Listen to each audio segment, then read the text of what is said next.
রাজশাহীতে যেতে চাই সহকর্মী সাইফুদ্দিন রবিন সেই আপডেটগুলো রাখছেন। রবিন, তারেক রহমানের সমাবেশ ঘিরে প্রস্তুতি অবশ্যই দেখতে পাচ্ছেন, কেমন দেখছেন জানাবেন, এবং সেখানকার মানুষ আসলে কি প্রত্যাশা জানাচ্ছেন তারেক রহমানের কাছে?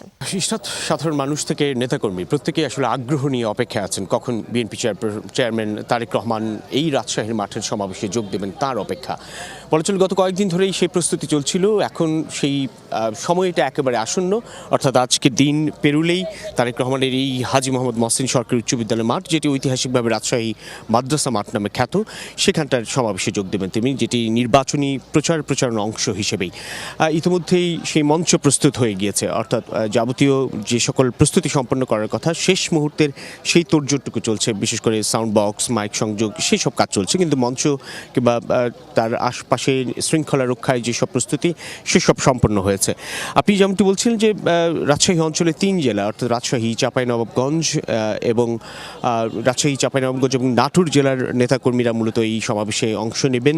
এই 3 জেলায় 13টি সংসদীয় আসন রয়েছে। সেই 13টি সংসদীয় আসনে বিএনপি মনোনীত প্রার্থী, প্রত্যেকেই ধানের শীষের প্রার্থী। সেই ধানের শীষের প্রার্থীদেরকে সাধারণ মানুষের কাছে তিনি তুলে ধরবেন, পরিচয় করিয়ে দেবেন, ধানের শীষের পক্ষে ভোট চাইবেন, এবং সেই সঙ্গে যথারীতি তার যেই সকল পরিকল্পনাগুলো রয়েছে আগামী দিনে রাষ্ট্র ক্ষমতায় এলে এবং অবশ্যই জনগণের ভোটে নির্বাচিত হয়ে সেই পরিকল্পনাগুলো কি কি সেসব তুলে ধরবেন। তিনি তুলে ধরবেন নিজের বাস্তবতার প্রেক্ষিতে আগামীর জনগণকে কি করে জনগণের জীবনমান এবং জনপদের উন্নয়ন করা যায় সেই সব বিষয়ে তার বক্তব্য উপস্থাপন করবেন।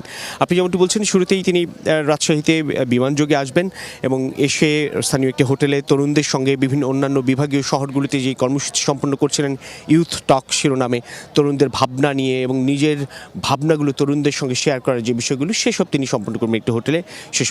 সেই ইউথ টক সংলাপের কথা রয়েছে। এর পরপরই এই মাঠে, অর্থাৎ যেটি ঐতিহাসিকভাবে মাদ্রাসা ময়দান, অন্যদিকে হাজী মোহাম্মদ সরকারি উচ্চ বিদ্যালয় মাঠ, এই মাঠের নির্বাচনী সমাবেশে যোগ দেবেন বিএনপি চেয়ারম্যান তারেক রহমান, এবং এরপর তিনি সড়ক পথেই এই রাজশাহী থেকে নওগাঁয় নির্বাচনী সমাবেশে যোগ দেবেন। সেখানে নওগাঁ জেলার আসনগুলোর যেই সকল প্রার্থী রয়েছে তাদের পরিচয় করিয়ে দেওয়া, জনগণের সামনে ধানের শীষের পক্ষে ভোট চাওয়া এবং পরিকল্পনা তুলে ধরা। এরপরেই তিনি যাবেন বগুড়ায়, যে বগুড়া তার পিতৃভূমি, যেই বগুড়ার সন্তান তিনি, এবং যে বগুড়া 6 আসন থেকে তিনি এবারে নির্বাচনে প্রতিদ্বন্দ্বিতাও করছেন, সেই বগুড়ার মাটিতেই সেখানে নির্বাচনী সমাবেশ হওয়ার কথা রয়েছে সন্ধ্যায়। যদি সেটি বিলম্বিত হয় তাহলে হয়তো আগামীকাল সেখানটায় কর্মসূচি তিনি সম্পন্ন করবেন।